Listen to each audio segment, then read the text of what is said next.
ஹிதாயத்துல்லா அவர்கிட்ட கேட்கிறது, உலக பொதுமறை அனைவருக்கும் பொதுவானவர்னு சொல்லும்போது எல்லாருக்கும் தங்களுடைய வகையில் அவரை இன்டர்பிரேட் பண்ணிக்கிறதுக்கான உரிமை இருக்கு இல்லையா? அவங்க வகையில் இன்டர்பிரேட் பண்ணிக்கிறாங்க. அவங்க இன்டர்பிரேட் பண்றது தப்பு இல்லைம்மா. முதல்ல இந்து மதம்னு இருக்கா? பெரியவர் சங்கராச்சாரியார், எல்லாரும் போற்றக்கூடியவர், பெரியவர் சந்திரசேகர சுவாமிகள். நான் ஆண்டுதோறும் அவருடைய பிறந்தநாள் விழாவுக்கு என்னை அழைப்பாங்க. நம்ம அயோத்தி மண்டபத்துக்கு போயிருக்கேன். அங்கே பேசுகிறது இங்கேயும் சொல்கிறேன். நான் சைவம், வைணவம், சாக்தம், கௌமாரம், காணபத்தியம், இதுதான் இந்து மதங்களுடைய கூறுகள். இந்து என்று ஒன்று இல்லை. நம் மீது வெள்ளையர்கள் இந்து என்று திணித்தார்கள் இந்த மதங்களை ஒன்றாக்குவதற்கு. இந்தியா என்பது தேசம், அதில் வாழக்கூடியவர்கள் இந்துக்கள். ஒரு முஸ்லீமாக இருந்தாலும் கிறிஸ்தவராக இருந்தாலும் இந்த அடிப்படையில், இந்தியர் என்ற அடிப்படையில் இந்துக்கள் தான். ஆக இந்து என்று சொல்லி நாங்கள் எங்களுக்கு மட்டும்தான் சொந்தம் அப்படின்னு இப்போ ஒவ்வொரு விஷயத்தை சொந்தம் கொண்டாடுற மாதிரி அவங்க சொந்தம் கொண்டாடுறாங்க.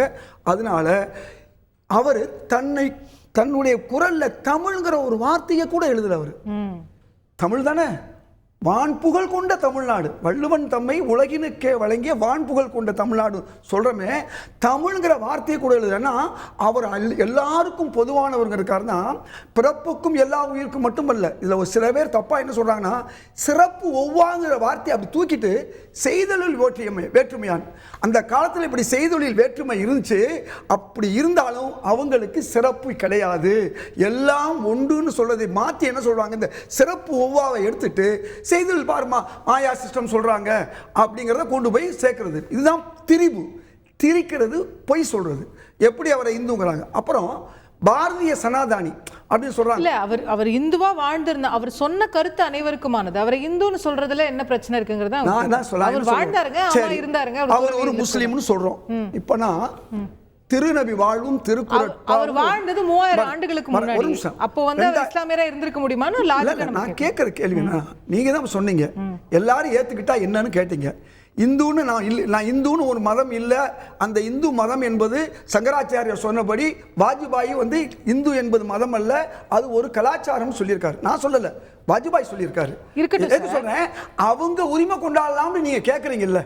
இல்ல சார், அவர் வாழ்ந்த காலத்தில் அவர் இந்து முறைப்படி வாழ்ந்திருந்தால் அவர் இந்துன்னு சொல்றதுல தப்பு இல்லையா? திரும்ப நீங்க இந்து, அவரு அன்று இருந்தது சைவம் வைணவம்னு உங்களுக்கு தெளிவா சொல்லிட்டேன். சைவர்னு சொன்னா பிரச்சனை இல்லையா உங்களுக்கு? கேளுங்க, நீங்க தாராளமா சொல்லிக்கலாம். சைவம்னு சொல்லுங்க, வைணவம் சொல்லுங்க, சமணம்னு சொல்லுங்க.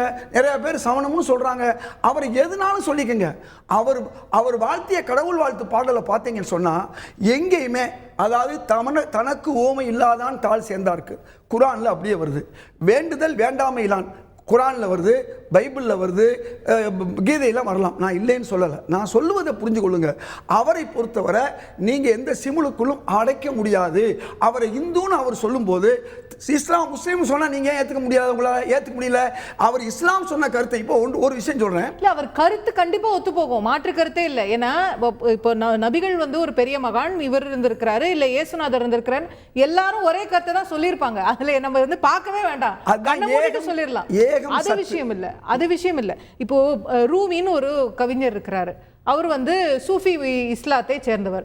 அவருடைய கவிதைகளை நம்ம அனைவரும் படிக்கிறோம். இன்னைக்கு உலகம் முழுவதும் இருக்கக்கூடியவர்கள் இது. அதுக்காக அவர் இஸ்லாமியர் இல்லைன்னு ஆயிடுமா? இப்ப நீங்க சொல்றதுதான் உலகத்துக்கு சேரணும், இதுதான் வேணும்.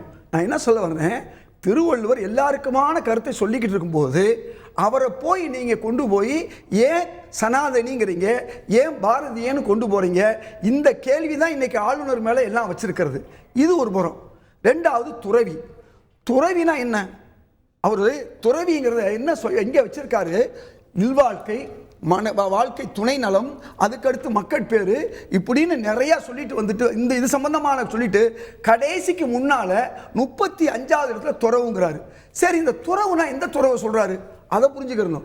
இந்த மனைவி மக்களை விட்டுட்டு போய் துறவி ஆகிறாங்க இல்லையா, அந்த துறவை சொல்லல அவரு.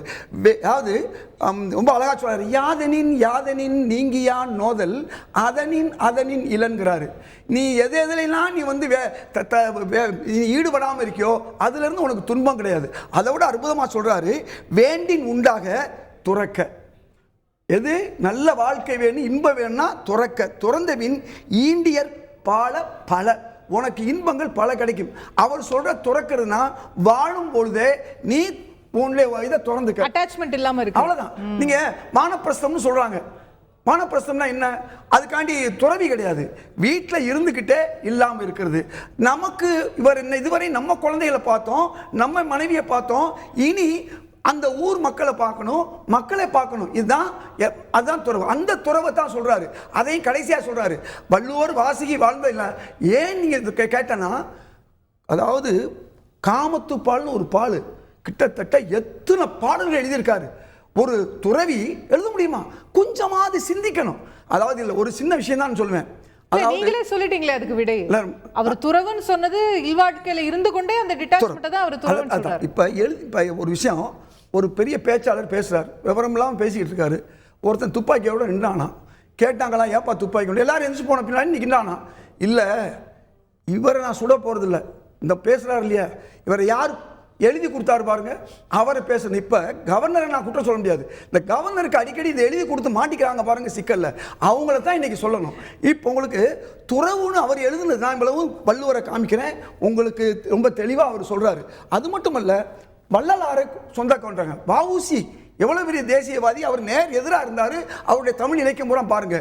அதாவது எத்துணையும் பேதமுறா எவ்வுயிரும் தம்முயிர் போல் எண்ணி உள்ளே ஒத்துரிமை உடையவராய் உவக்கின்றார் யாவர் அவர் உளந்தான் சுத்த சித்துருவாய் எம்பெருமான் நடம்புரியும் இடம்.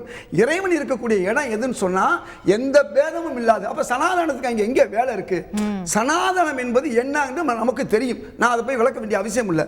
அப்ப இந்த நான் சொன்ன பாருங்க, சிறப்புவா செய்தொழில் வேற்றுமையான வந்து எப்படி திரிக்கிறாங்களோ அதே மாதிரி மயிலை கோயிலை பத்தி சொன்னாங்க. மயிலை கோயில்ல நான் போய் இஸ்லாமும் திருவள்ளுவர்னு பேசியிருக்கேன். அந்த கோயிலில் இருக்க கூட சிலை கூட காவி சிலை கலர் கிடையாது, அதுவும் வழக்கம் போல கலர் தான் இருக்கு, கருப்பு தான் இருக்கு. அது அப்படின்னா பெரியார் அதுதான் சிலையில எல்லா கோயிலையும் சிலை கருப்பா தான் இருக்கு. எல்லா சாமியும் பெரியார் வழியா சிலையில வார்னிஷ் அடிச்சா அது காவியாவும் ஆகும், சிவப்பாவும் ஆகும். ஆக்கல ஏன் தெரியுமா? சார் எந்த கோயிலுமே ஆக்கல சார். அதுக்காண்டி தீக்காவினர் எல்லா சிலையும் எங்க சொந்தம்னு சொல்ல முடியுமா? எதுக்கு சொல்ல வர்றேன், இந்த மாதிரி ஒரு விவரமே இல்லாத ஒரு விஷயத்தை ஒரு ஆளுநர் யோசிக்க வேணாமா? எழுதி கொடுக்கறவங்க எதனால எழுதி கொடுக்கட்டும். அதுல பாரதிய சனாதனம், அவர் தமிழையே நான் சொல்லலைங்கும் போது அவர் உலகத்துக்கு பகுத்துண்டு பல்லுயிர் ஓம்புதல்னு சொன்னவர் வள்ளுவர். அப்ப நான் இதை மட்டும் சொல்லிக்கிறேன் உங்களுக்கு. இந்த நூலையே எழுதுன்னு சொன்னா பல நீதியரசர்கள், திரு கற்பக விநாயகம் உட்பட எவ்வளவு பேர் பாராட்டினாங்கன்னா, ஒரு பக்கத்துல வள்ளுவர் குரல் அவர் எழுதியிருக்காரு, வாழ்ந்ததாக நமக்கு வரலாறு இல்லை, நபிகள் நாயகம் வாழ்ந்ததாக வரலாறுன்னு சொல்லி அந்த ஒவ்வொரு சம்பவமும் சொன்னார் நீதியரசரு. இந்த ஒரு பக்கத்தை நான் படித்து 1 மணி நேரம் பேச முடியும், அந்த மாதிரி எழுதிங்க. எதுக்கு சொல்ல வரேன்னா, இஸ்லாமியர்களும் அவருடைய கருத்தை ஏற்றுக்கும், அதுக்கு எல்லா கருத்தையும் ஏற்றுக்க முடியாது. இந்த வைணவர்கள் எல்லா கருத்தையும் ஏற்றுக்க முடியாது, சைவர்கள் எல்லா கருத்தையும் முடியாது. அதில் ஒரு விஷயத்தை சொல்லி முடிச்சுக்கிறேன். பெயக்கண்டும் நஞ்சுண்டமைவர் நயத்தக்க நாகரிகம் வேண்டுபவர் சொன்ன குரலை சொல்லிட்டு சிவன் வந்து நஞ்சுண்டாரு அதனால அவர் சைவருங்கிறது. அடியளந்தானுங்கிற ஒரு வார்த்தை வருது, அதனால அவர் வைணவர். அவருக்கு சொல்ல தெரியல, அதையும் நான் சொல்லிக்கிறேன். நாளைக்கு நான் குறிப்பெடுத்துக்கிட்டோம் ரமேஷ் சேதுராமன். அதுக்காண்டி அவர் வந்து அடியளந்தவர் வைணவர் அப்படின்னு சொல்ல முடியாது. நான் அவர் இஸ்லாமியர்னு சொல்ல முடியாது, கிறிஸ்தவர்னு சொல்ல முடியாது. ஏன் சொல்ல முடியாதுன்னா, இதையெல்லாம் தாண்டி மதம், இனம், மொழி, தன் தமிழ் மொழியையும் தாண்டி அவர் வள்ளுவர். இந்த வள்ளுவரை புரிந்து கொள்ளவில்லை என்று சொன்னால் முதல்ல நாம் தமிழனாக இருக்க முடியாது. அது தமிழனாக இல்லாத ஒருவர் எழுதி கொடுத்த ஒன்றை நம்முடைய ஆளுநர் வாசிக்கக்கூடாது. ஓகே, நான் மேடம் தான் கொண்டு போகணும்னு நினைக்கிறேன். நீங்க வந்து ஹிந்துவாக இருந்தார், வாழ்ந்தார், அதுல கடவுள் வாழ்த்து வருதுன்றது கூட சொல்றீங்க. அதையும் தாண்டி சனாதனின் வேற சொல்றீங்களே, அவர் எங்க வந்து ஏற்றத்தாழ்வுகளை ஏத்துக்கிட்டாரு, வர்ணாசிரமத்தை ஏத்துக்கிட்டாரா, இல்ல வந்து இன்னைக்கு இருக்கக்கூடிய சமூகத்தில் இருக்கக்கூடிய பிளவுகளை ஏத்துக்கிட்டாரா? அப்புறம் சனாதனின்னு எப்படி சொல்றீங்கன்னு அவங்க கேட்கறாங்க. அசோகா எனக்கா? ஆமா மேடம். ஓகே, இந்த ஐக்கனோகிராஃபி பத்தி பேசினாங்க இல்லையா, நானும் அந்த ஐக்கனோகிராஃபி வச்சுதான் சொன்னேன். இந்த மயிலாப்பூர் கோயில்ல இருக்கிறது 16, 17ஆம் நூற்றாண்டில் இருந்த சிலை அப்படின்ட்டு. அது போக நம்ம இதேதுள்ள சகோதரர் அவர்கள் சொல்லும் பொழுது சொன்னாங்க, இந்து மதம் இல்ல சைவம், அப்ப பரவாயில்ல சைவமாவே இருக்கட்டும். ஏன்னா 150 வருஷம் பழைய ஒரு மெட்டல் சிலை அங்க இருக்குது. அந்த திருமேனியில பாத்தீங்கன்னா கீழே தெய்வ புலவர் திருவள்ளுவர் நாயனார் அப்படின்னு இருக்கு. அப்புறம் எனக்கு ஒரு டவுட் அசோகா, நம்ம இந்தியால இன்னைக்கு நம்ம வந்து கான்ஸ்டிடியூஷனை ஃபாலோ பண்றோமா இல்ல மனுவை ஃபாலோ பண்ணிட்டு இருக்கோமா? நீங்க எனக்கு கொஞ்சம் சொல்ல முடியுமா? கான்ஸ்டிடியூஷன் தான். அத Constitution மனுவா தான். மாத்துறீங்களோன்னு அவங்க பிரதமர் பயப்படுறாங்க. அவர்கள் இல்ல அதுதான் நான் சொல்றேன். இல்ல அவர்களுக்கு அந்த பயம் வருவதற்கு நியாயம் இருக்கு. ஏன்னா இந்த கடந்த 3 வருஷமாக எந்த மனு இல்லன்னு நம்ம சொல்லிக்கிட்டு இருக்கோம். கான்ஸ்டிடியூஷன் படி இங்க நடந்துகிட்டு இருக்கோம்னு சொல்லிக்கிட்டு இருக்கோம். வேங்கை வயலும் நாங்குநேரியும் திருநெல்வேலி போன்ற சம்பவங்கள் வந்து அது மாதிரி 30% பள்ளிக்கூடங்கள்ல இன்னைக்கும் இந்த ஜாதி பிரச்சனை இருக்கு. இவங்க எந்த மனுவை சொன்னாங்க இல்லையா, அந்த மனுவுடைய பிரச்சனை இன்னைக்கு இருக்குன்றாங்க. அதை செய்யறது யாருன்னு அவங்களுக்கும் தெரியும், கவர்மெண்ட்டுக்கும் தெரியும். அதனால அவங்க சொல்லி இருந்திருக்கலாம். ஆனால் பிரதமரை பொறுத்த வரைக்கும் கான்ஸ்டிடியூஷன் தான். அதனாலதான் அவர் எதை உலக பொதுமறைன்னு நம்ம எல்லாரும் அக்செப்ட் பண்ணிக்கிறோமோ அதை அவர் கொண்டாடுகிறார். போற இடங்கள்ல எல்லாம் கொடுக்கிறார். அதே போல பகுத்தறிவு பேசி இருக்காரு. கடவுளை பத்தி ஒண்ணுமே இல்ல அப்படிங்கிறாங்க. பிறவி பெருங்கடல் நீந்துவார் நீந்தாதார்னு ஒரு குரல் இருக்கு. இந்திரனை பத்தி பேசுறாரு, தாமரை கண்ணால் அப்படின்னு பேசுறாரு, விதிய பத்தி பேசுறாரு, பூஜை பத்தி பேசுறாரு, 7 ஜென்மம் பத்தி பேசுறாரு, ஸ்ரீதேவியோட தவ்வைன்னு பேசுறாரு. இந்த ஸ்ரீதேவி, தவ்வை, தாமரை கண்ணன் இதெல்லாம் எங்க வரும் அப்படிங்கறத அவங்க சொல்லட்டும். எந்த இதுல வரட்டும் அப்படின்னு சொல்லட்டும். இந்த பிறப்பொக்கும் எல்லாருமே சொல்றாங்க இல்லையா, இதையே தான் நமக்கு வந்து கண்ணனும் சொல்றாரு. சாத்துர் வர்ணம் மயா சிஸ்டம் குண கர்ம விபாசகான்னு இவங்க சொன்னாங்க இல்லையா, காலு தலை அதெல்லாம் இன்னைக்கு வழக்கத்திலேயே இல்ல. கண்ணனே இப்படிதான் சொல்றாரு, நான் இப்படிதான் அதை பிரித்து வைக்கிறேன் அப்படின்னு சொல்றாரு. இவர்கள் என்ன வேணா செய்யலாம், ஆனா இன்னைக்கு இங்க தமிழ்நாட்டுல என்ன நடந்துகிட்டு இருக்கோ அதை வச்சுதான் எங்களுக்கு பயம் இருக்குது. அதே மாதிரி இந்த அதாவது வெள்ளை போட்டா தப்பா அப்படின்னு கேக்குறாங்க. கண்டிப்பா தப்புன்னு நான் சொல்ல மாட்டேன். ஏன்னா விவேகானந்தரை உருவாக்கிய ராமகிருஷ்ணர் உடுத்தியது வெள்ளை உடை, அவர் விவேகானந்தர் உடுத்தியது காவி. அதனால இன்னைக்கு காவிலியா ஒயிட்லியாங்கிறது பிரச்சனை இல்ல. ஆனால் அவர் நெத்தியில இருக்கிற பட்டையும் கழுத்துல இருக்கிற ருத்ராட்சத்தையும் எடுத்துட்டு அவர் யாருக்குமே இல்லாதவர், எந்த அடிப்படையிலிருந்து வந்தாரோ அந்த அடிப்படையே இல்லைன்னு மாத்துறதுதான் நம்ம கஷ்டம்னு சொல்றோம். அதுதான் தவறுன்றோம். வெள்ளை உடை போறது மட்டுமே தவறு கிடையாது. ஏன்னா ராமகிருஷ்ணர் வெள்ளை உடை தான் போட்டிருந்தார். அதுவும் ஒரு தூய்மையினுடைய அடையாளம் தான். விஜயதுல்லா அவர்கள் சகோதரர் சொல்லும் போது சொன்னாரு, பிரம்மச்சரியம், கிரகஸ்தம், வானப்பிரஸ்தம், அந்த துறவுன்றதுக்கோட அர்த்தம் என்னன்னா இருந்தும் பற்றில்லாமல் இருப்பது. ரொம்ப அழகா அண்ணா சொன்னாரு.